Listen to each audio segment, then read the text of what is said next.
গুহার হাত থেকে কিন্তু যেন গোমতী নদীকে রক্ষা করা হয়। পাহাড়ের মতন যে এই গুহাগুলোর মধ্যে অনেক সময় অনেক মাদক সেবীরও এসে আড্ডা দেয়। আমি যে জায়গাটিতে দাঁড়িয়ে আছি সেটি কোনো পাহাড়ি গুহা নয়, এটি কুমিল্লার ঐতিহ্যবাহী গোমতী নদীর যে পার, সেই পাড়ের অংশ। এখানে কিন্তু রাতের আধারে কিন্তু এই চরের মাটি কিন্তু আবারও কেটে নেওয়া মহোৎসব কিন্তু শুরু হয়েছে এবং এমন অসংখ্য গুহা কিন্তু নদীর পাড়ে দেখা যাচ্ছে। সেই সাথে যদি বলে দিই, আসলে এই গোমতী নদীর পার কিন্তু দীর্ঘদিন ধরে কিন্তু অবহেলিত। বিশেষ করে এখানে যারা কৃষক রয়েছেন তারা কিন্তু অনেক অসহায় বলা যেতে পারে। তারা কিন্তু ফসলের জমি থাকলেও তারা কিন্তু এখানে যে মাটির চোর মাটিখোর তাদের হাত থেকে তারা রক্ষা পাচ্ছেন না। বিশেষ করে এখানকার যারা কৃষক রয়েছেন তারা কিন্তু অভিযোগ করে বলেছেন এই ঐতিহ্যবাহী গোমতী নদী রক্ষার ক্ষেত্রে প্রশাসন নীরব রয়েছেন। সেই সাথে পানি উন্নয়ন বোর্ডের কোনো আসলে নজরদারি নেই বলে চলা যায়।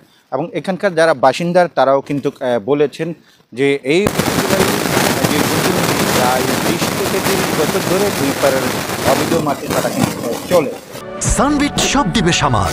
সানবিট ম্যাজিক প্রেস ডিশওয়াশিং এর মাথা ঘোরানো সলিউশন।